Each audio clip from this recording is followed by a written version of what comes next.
Muy buenas tardes a todos. Antes que todo, quiero darle la bienvenida a este su espacio del grupo Guía, la Academia Virtual. En el día de hoy me honraron pues con la invitación para desarrollar el tema la importancia de los hechos jurídicamente relevantes en el proceso penal acusatorio. Ese es el tema del día de hoy que desarrollaremos y quiero que sea un poco interactivo para contestar un poco sus preguntas también, cualquier interrogante que tengan acerca del tema, podemos hacerlo un poquito práctico para mejor entendimiento del mismo. Primero que todo, quiero resaltar aquella importancia fundamental que tiene la base o simiente del proceso penal acusatorio y del juicio oral. Los hechos de la acusación o los hechos jurídicamente relevantes, que inician su engranaje o su formación en la audiencia de la formulación de imputación, porque es aquella guía o brújula que va a establecer todas aquellas estrategias de la defensa encaminadas desde el punto de vista de la defensa técnica, donde vamos a ir desarrollando todas aquellas, y pueden ser situaciones o establecer elementos para desarrollar aquel tema.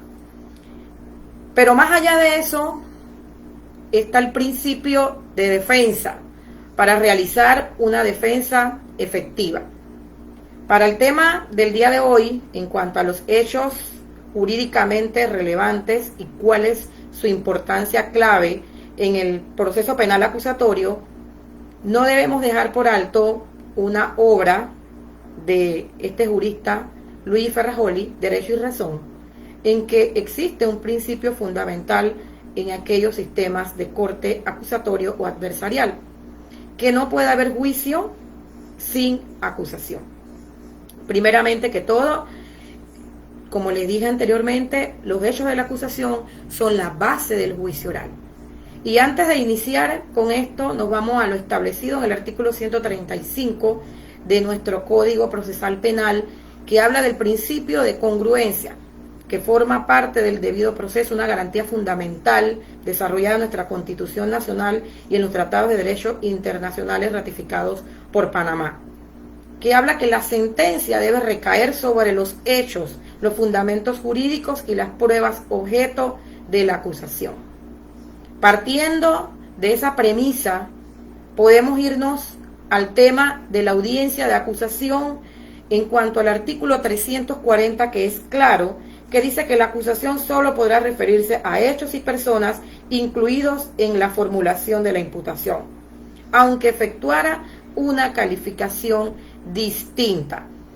Tanto nuestra Corte Suprema de Justicia, así como la Corte Interamericana de Derechos Humanos, han sido claros en esta situación. Primero que todos esos hechos jurídicamente relevantes para realizar una defensa efectiva deben ser claros, precisos y concisos. Desde el punto de vista de la Fiscalía, es donde ellos van a sentar su teoría del caso.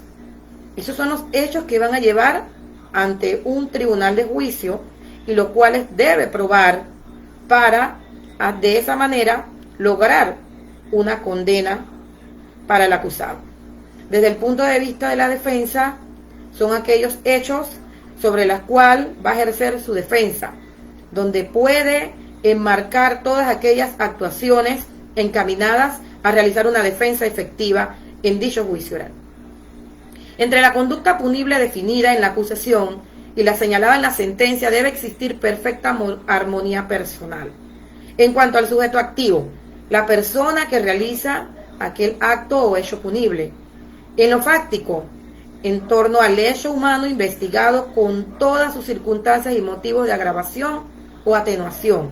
Y jurídica, en punto de las normas transgredidas con la conducta realizada por el sujeto activo. De tal suerte que los cargos concebidos por el órgano acusador correspondan al límite dentro del cual el juez debe verificar si cabe o no atribuir una responsabilidad al presunto infractor. La relevancia jurídica del hecho está supeditada a una correspondiente norma penal. Deben haber unas características imprescindibles de los hechos jurídicamente relevantes. Primero que todo, esos hechos deben ser expresos y en términos que no sean absolutamente vagos o indeterminados. Esto es que deben ser relatados de tal modo, y como lo vería cualquier observador imparcial, unas circunstancias de tiempo, modo y lugar, desde una perspectiva correcta y según las posibilidades del caso. Igualmente, esos hechos deben ser precisos, deben de tener una determinada o específica con niveles de concreción, deben ser claros, comprensibles respecto del hecho y del delito por el que se formula. La acusación del fiscal debe ser en términos que permitan al acusado saber a qué atenerse y desde esa manera o perspectiva desarrollar su estrategia defensiva. Es importante, como lo dije al inicio de mi participación, el principio de congruencia. El principio de congruencia constituye una garantía derivada del debido proceso, consagrado en el artículo 32 de la Constitución Política de la República de Panamá y el artículo 8.1 de la Convención Americana de los Derechos Humanos. Y su finalidad es asegurar al sujeto pasivo, activo en este caso, de la acción penal, una condena coherente o consistente con los mismos cargos por los cuales fue acusado, sin lugar a imputaciones a los cuales no tuvo oportunidad de ejercer el derecho de la contradicción. En esta misma línea, tenemos que la Corte Interamericana de Derechos Humanos, en su artículo 8.2, en lo que respecta al derecho de defensa, ha señalado que si bien el imputado tiene derecho a conocer, a través de una descripción clara, detallada y precisa, los hechos que se le imputan, lo cierto es que la calificación jurídica de la conducta imputada puede ser modificada durante el proceso por el órgano acusador o por el juzgador, sin que ello atente contra el derecho de defensa. Cuando se mantengan sin variación todos aquellos hechos mismos y se observen las garantías procesales y previstas en la ley para llevar a cabo una nueva calificación jurídica. Esto es decir, que en cuanto a los hechos de la acusación, no pueden variar aquellas circunstancias establecidas desde el momento de la imputación. Como lo dije anteriormente, las circunstancias de tiempo, modo y lugar, y esa claridad. Lo que puede sí ser objeto de variación es la calificación jurídica, el delito por la cual la persona va a ser juzgado o va a ser llevado ante un tribunal de juicio. Y ahí es donde lleva la suprema importancia el llamado principio de coherencia o correlación entre la acusación y la sentencia. Implica que la sentencia puede versar únicamente entre los hechos o circunstancias contempladas en la acusación. Yo siento que en la práctica se está dando un tipo de relajamiento peligroso en cuanto a esta situación. ¿Y por qué me atrevo a decir o establecer esta situación muy personal y muy específica en cuanto a este tema? Porque el juzgador debe ser claro y preciso al momento de dictar una condena, en especial una responsabilidad penal de aquella persona acusada. Debe tener especial cuidado en esos hechos.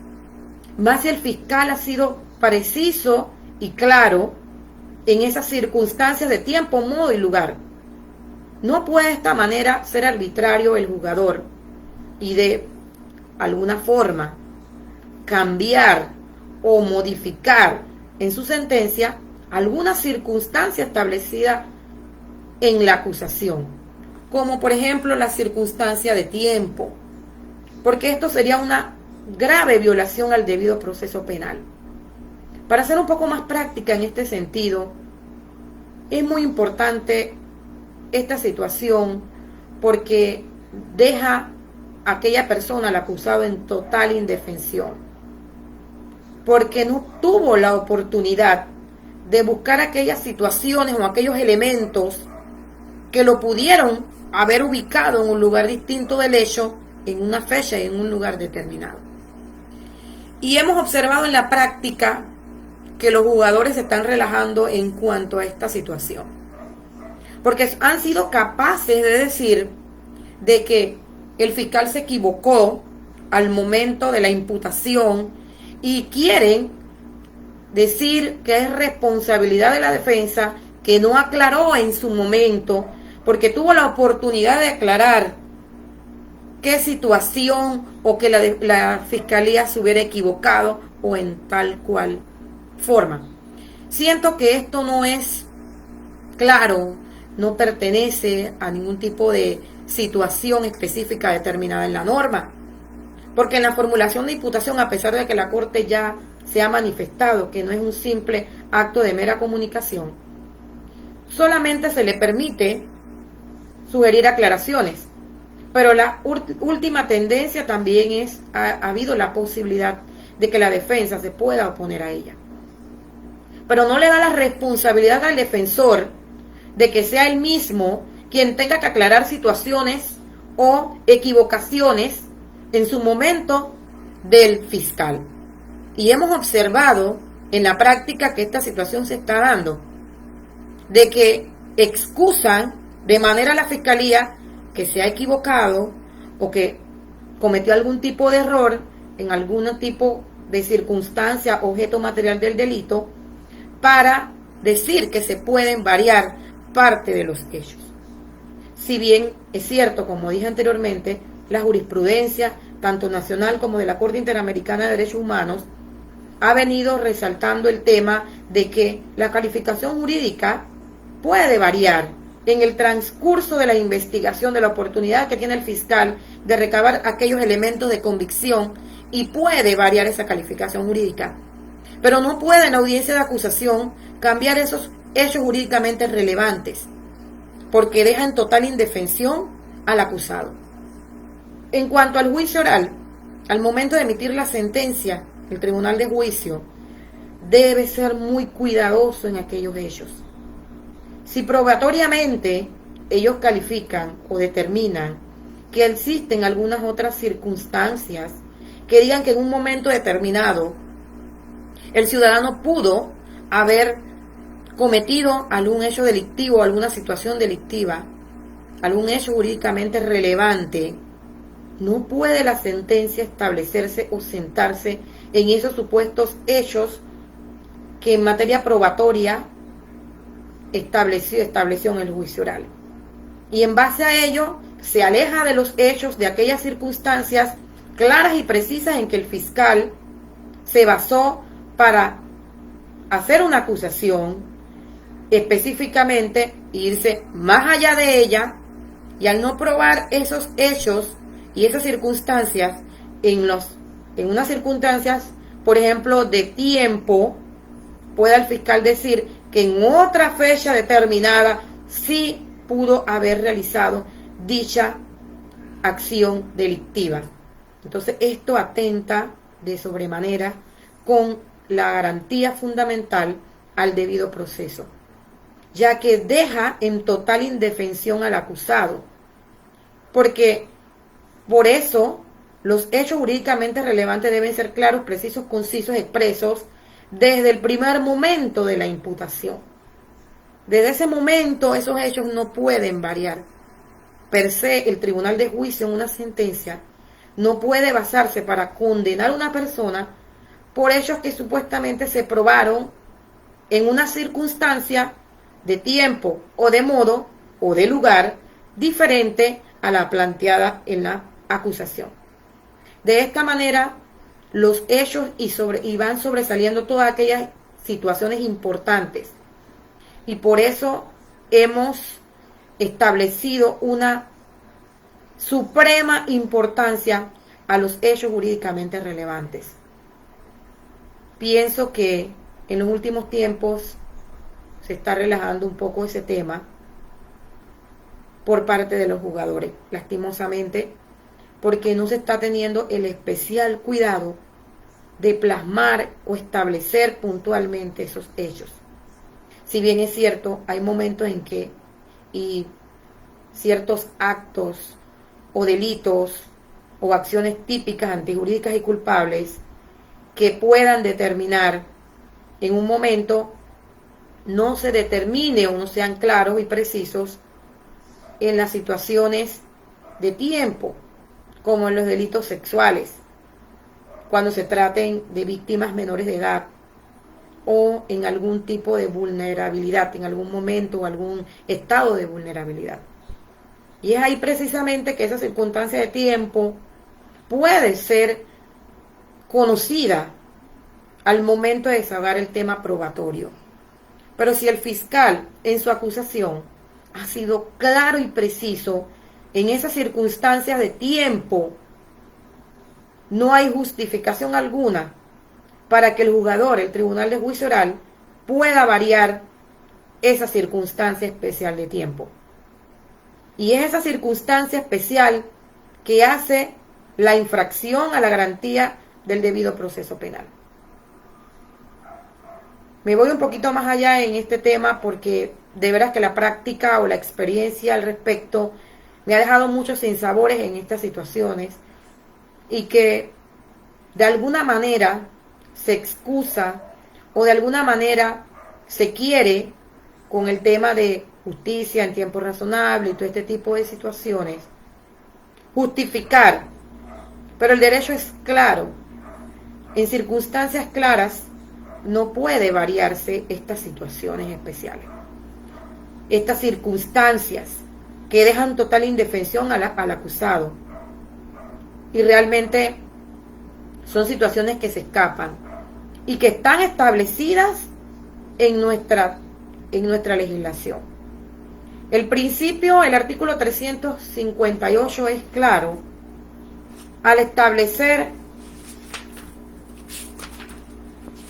vamos a buscarlo aquí, el artículo 358 para leérselo textualmente, que habla de los principios del juicio oral.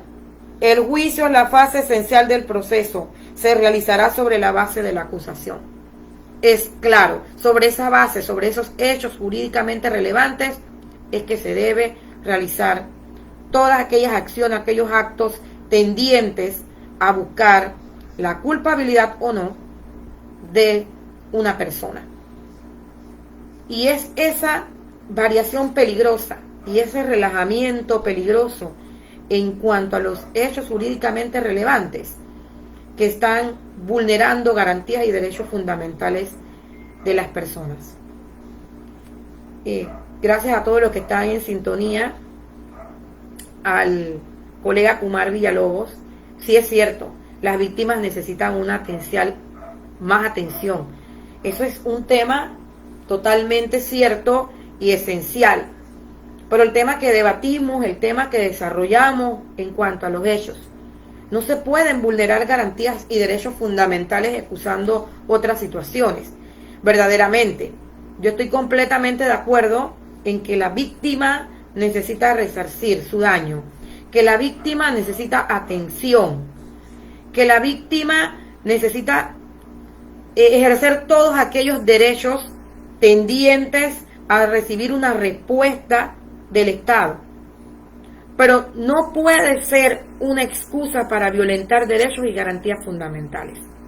Y por eso hemos dicho, y por eso la legislación es clara y establece cuáles aquellas circunstancias o aquellos parámetros en los que se debe basar una investigación, en lo que se debe basar una acusación, cuáles son las bases o cimientos del juicio oral y ese principio de coherencia, de congruencia de la acusación con la sentencia.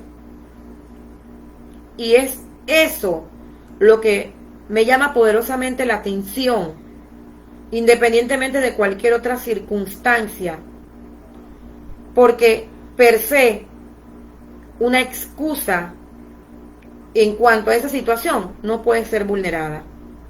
No puede ser vulnerada, no vamos a variar, el juez diga no, pero es que vamos a variar las circunstancias de tiempo, porque la víctima debe ser resarcida, pero entonces deja en total indefensión al acusado, porque realmente creo que esa no es la idea fundamental del proceso penal. Y es esta situación que varía los hechos, que se han visto sentencias sobre bases y circunstancias ajenas a la acusación y que llaman poderosamente la atención, porque debe existir una coherencia, una correlación con esos hechos. Soy muy dada que cuando tomo un caso, después de haber pasado la etapa de acusación, de imputación, de cuando voy hacia la acusación, escuchar la audiencia de imputación.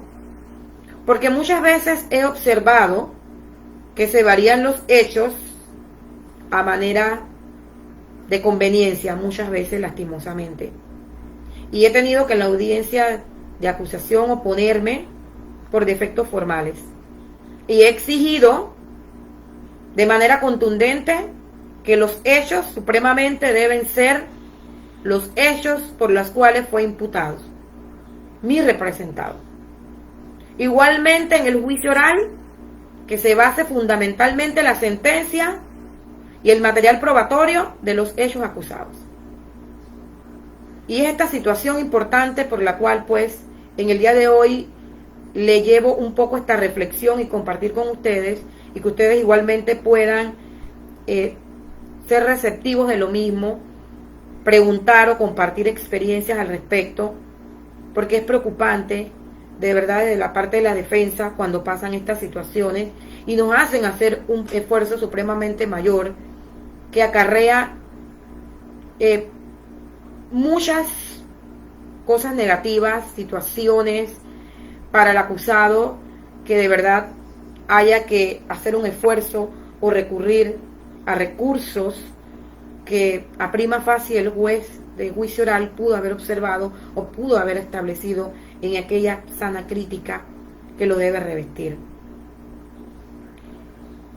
Saludos, licenciada Flores. Saludo para Walter Guerra, el compañero del Grupo Guía Chiriquí, a todos los compañeros que están presentes. Igualmente pueden hacer cualquier pregunta al respecto o aporte significativo al tema.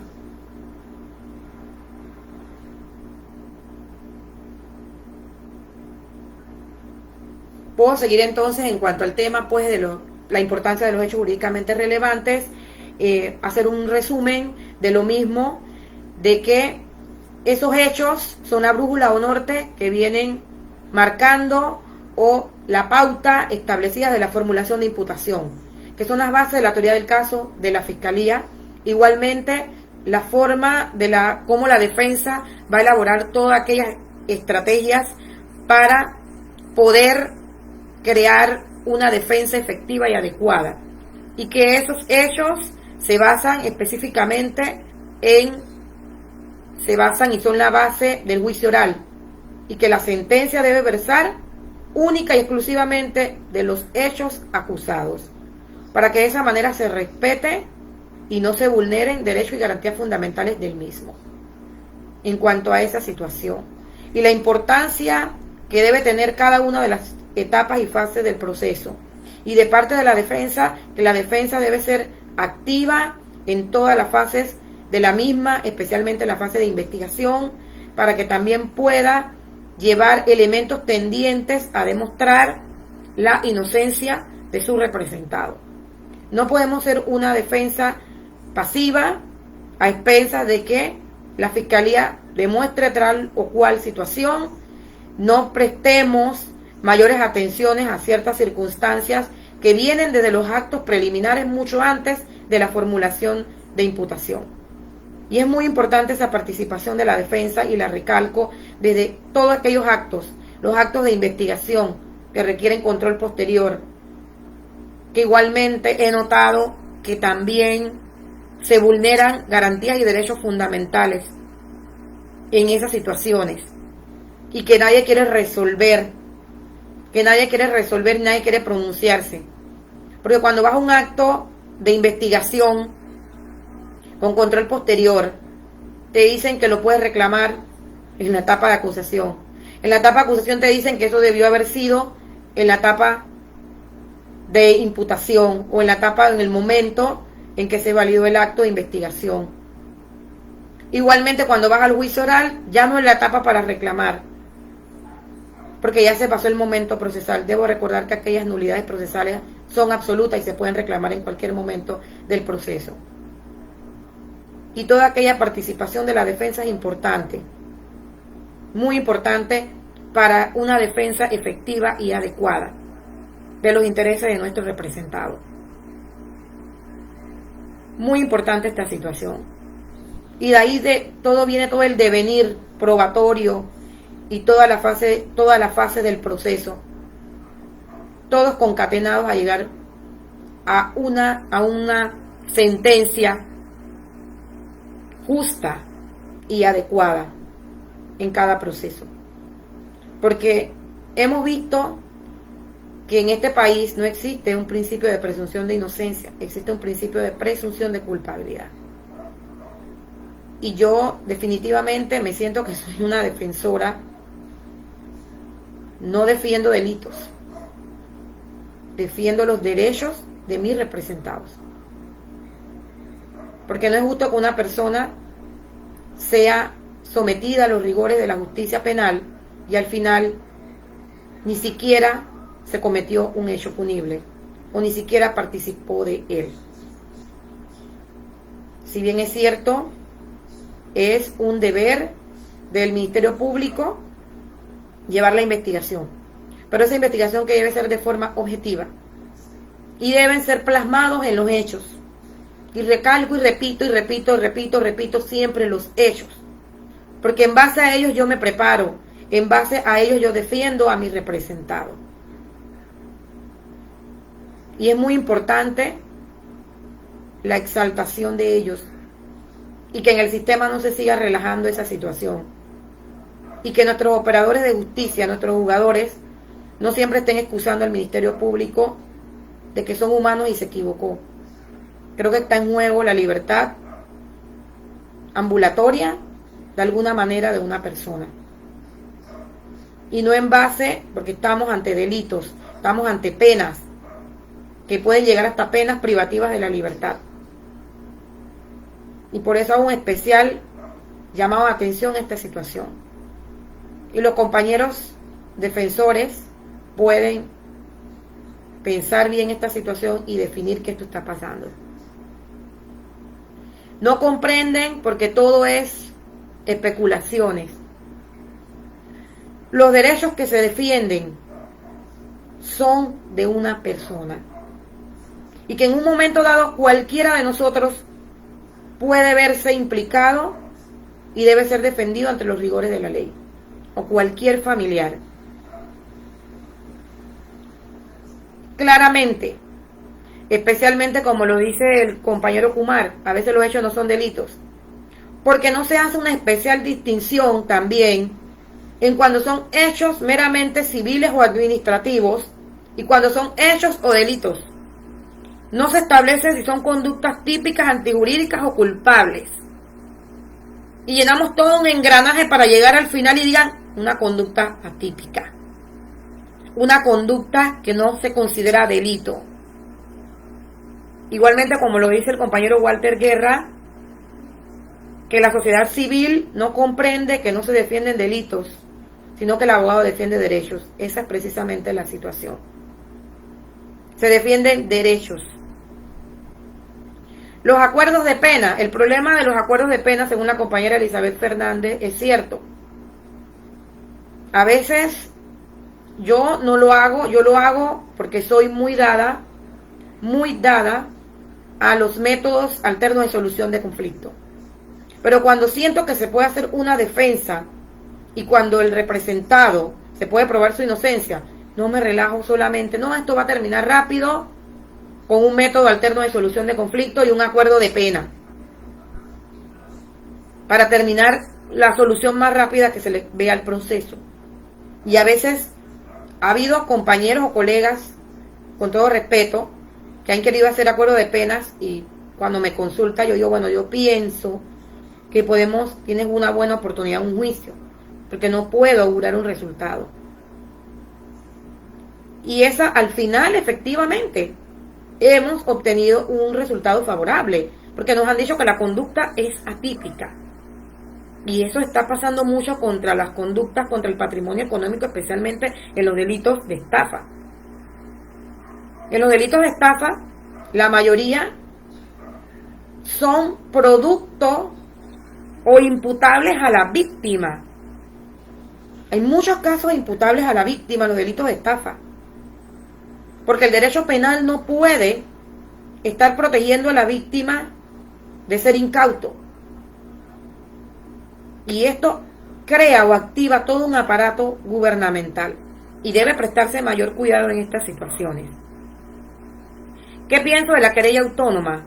Bueno, yo pienso, al compañero Calixto Sarmiento, yo pienso que la querella autónoma, a veces el querellante no está de acuerdo con una sola, con la posición fiscal, y tiene todo el derecho a realizar una querella autónoma.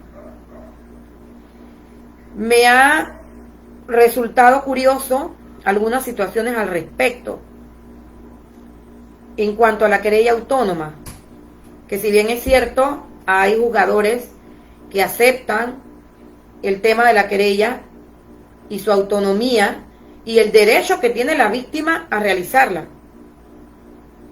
pero el fiscal no está de acuerdo con esa calificación jurídica. Entonces le toca al querellante probar esa situación específica y debe trabajar duro para ello y debe apoyarse en todos los elementos de convicción y probatorios para probarla, para tratar de establecer que efectivamente tiene la razón con el delito que pensó y que la fiscalía no estuvo de acuerdo.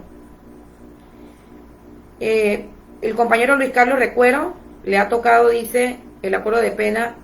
Sí, estoy de acuerdo, estoy completamente de acuerdo con el compañero de que a mí igualmente me ha pasado de que cuando yo siento que existen suficientes elementos para que una persona sea condenada, yo siempre le considero o le recomiendo, bueno, yo pienso que te va mejor que agarremos un buen acuerdo de pena. Pero igualmente me ha pasado de que cuando voy a juicio oral es no culpable. Se demuestra la no culpabilidad de esa persona. Igualmente, el compañero Kumar dice que qué pienso de la pena de 50 años, pienso que es mínima. Porque hay delitos atroces que merecen una pena mayor. No, en lo personal no estoy de acuerdo a una pena solamente hasta 50 años. Yo pienso que se debe reformar al respecto por la cantidad de delitos, por la cantidad de víctimas. No puede ser que solamente se condene a una persona a 50 años, porque por ejemplo, una persona que es condenada a 50 años y tiene 18 va a salir, ok, va a pasar toda su vida en prisión, pero también el sistema debe mejorar en ese punto precisamente. Hay muchas cosas que siento que deben mejorar en el sistema. El sistema es relativamente nuevo y la experiencia nos ha podido forjar muchas situaciones que deben mejorar. Y que ya el Código Procesal Penal tal cual se estableció en el año 2007 ya necesita reformas importantes. En relación a los subrogados penales, me voy a ir un poquito más allá de mi tema, debe reglamentarse. Debe ser, no puede dejarse el arbitrio de los jueces, debe ser más específico y tener más reglamento. En muchos temas, porque no puede ser que yo pueda decir que como defensa, cómo me va a ir en un tema específico, en un área. Me van a decir, oye, si tú vas a litigar a Herrera y Los Santos en delitos relacionados con droga, olvídate. Coge tu acuerdo de pena y ya. Todo el mundo es culpable. Es una realidad. Es una realidad del sistema. Y es una triste realidad de esa situación, porque todo el mundo lo sabe per se, que hay regiones que con ciertas te van a decir, te va a ir bien mal con ese tribunal de juicio porque a todo el mundo condena. Y lastimosamente lo he comprobado. que ya vienen predispuestos, independientemente de los hechos, independientemente de lo que pasó en el juicio, ellos ya vienen preconcebidamente, y me atrevo a decirlo, a hacer lo que sea para que sea culpable. Está evolucionando el sistema. Por eso soy fiel creyente de las reformas. Y en esas reformas deben participar todos aquellos actores. Y es ahí donde yo siempre voy a defender la posición de que los abogados litigantes del sistema penal acusatorio somos importantes en ese engranaje. No puede ser que en las reuniones interinstitucionales solamente participen los jueces, la defensa pública y el Ministerio Público. Los litigantes estamos completamente excluidos de esas participaciones. En el tema de Walter Guerra, mi compañero dice que los acuerdos de pena no deberían aceptarse en delitos graves. Bueno, eso es relativo, pues yo siento igual que se deben modificar muchas situaciones de los acuerdos de pena, dependiendo de los delitos. En cuanto a los delitos sexuales, los acuerdos de penas tuvieron algún tipo de modificación, igualmente en los subrogados penales, que no se han aceptado en delitos precisamente sexuales, y más que todo cuando son cometidos en contra de menores de edad. Han sido tipificados precisamente por la gravedad y la inminencia del daño que es causado en este tipo de delitos. Entonces, en cuanto a esta situación, pensamos pues plenamente que nuestro código debe ser reformado, que ya se le deben ir aplicando todas aquellas normas o situaciones que hayan ido naciendo desde que surgió nuestro sistema penal acusatorio, que deben ser muchas situaciones reglamentadas, y sobre todo, aquellas normas que ya están escritas con nuestra legislación deben ser respetadas. Deben ser respetadas a cabalidad, porque no se está haciendo lastimosamente. Situación para la defensa como situación para el querellante y para la víctima, porque esa es la realidad. Porque la víctima también tiene derecho, como le decía el licenciado Kumar, y me ha tocado ir ante un juez de garantía a oponerme a un archivo, porque no se ha realizado ni un acto de investigación tendiente a esclarecer un hecho ni a buscar a un responsable. Todo este tipo de situaciones se está dando en el sistema y debe ser debidamente modificada, y debemos ser muy conscientes de todas las situaciones que nos están pasando en la actualidad. Sé que estamos pasando por una situación difícil, nos tenemos que adaptar a este sistema digital por una pandemia que nos ha cambiado nuestra vida completamente. Pero el sistema de justicia debe seguir. Y no podemos seguir escuchando excusas de los operadores de justicia de que todo ahora es imputable al COVID-19. Que no hagan los actos de investigación por el COVID-19. Eso no puede ser y no puede estar ocurriendo. Porque todos debemos tener las medidas sanitarias, pero el sistema de justicia no puede y no debe parar. Muchas gracias a todos por la sintonía. Si tienen alguna pregunta o compartir alguna idea como lo hemos hecho, pueden hacerlo. La compañera Ana López dice que quiere decir que la víctima de una estafa queda indefensa. Bueno, realmente no he dicho que la víctima de una estafa tiene que quedar indefensa. Lo que se debe establecer es que verdaderamente haya sido una estafa. Porque le voy a poner un ejemplo muy claro. Cuando se hace, por ejemplo, una venta de un auto, yo siento que yo voy a comprar un auto usado. Yo debería verificar el estatus de ese auto. Si ese auto tiene una hipoteca, esa es mi responsabilidad, porque yo voy a hacer un desembolso de mi dinero. No hay excusa válida de que yo no verifique si ese auto cuántas placas tiene pendiente, si está a nombre verdaderamente de la persona que lo está vendiendo, si tiene algún tipo de hipoteca, si de gravamen, de algún tipo de situación. No puede ser que después que una persona tú le entregas el dinero, vengas a decir me estafó porque el carro tenía un gravamen, tenía una hipoteca. Eso se conoce en imputación objetiva como imputación de la víctima. Y el derecho penal no puede estar solucionando esos conflictos o esos temas de las personas. Porque yo debo ser precavido en ciertas situaciones. Yo no puedo ser tan confiado. Yo hablo específicamente, le di un ejemplo, compañera, de ese tema. No he dicho que no tiene que quedar indefensa, porque yo también he sido querellante en temas de estafa. Gravemente. Pero hay situaciones, como por ejemplo, cuando las personas van a firmar una escritura, van ante un notario y le dice que es leído, lo leen.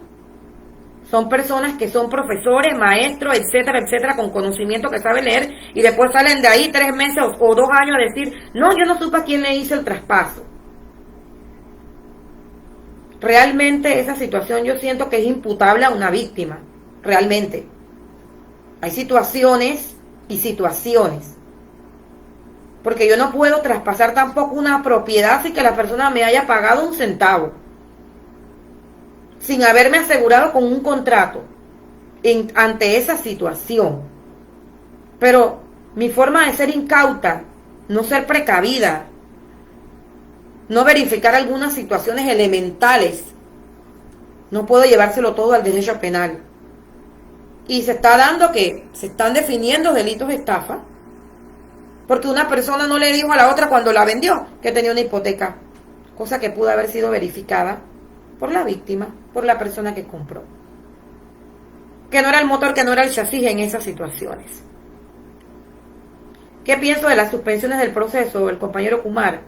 Bueno, yo pienso que es una salida alterna de solución de conflicto y que también le he dado la oportunidad a la persona de resarcir, porque uno de los requisitos de la suspensión del proceso es precisamente el resarcimiento de la responsabilidad civil, que a veces es lo que quiere la víctima, ser resarcida económicamente ante esas situaciones. Así que yo pienso que es un método y estoy completamente de acuerdo con él, y que cumpla con los requisitos correspondientes ante esas situaciones.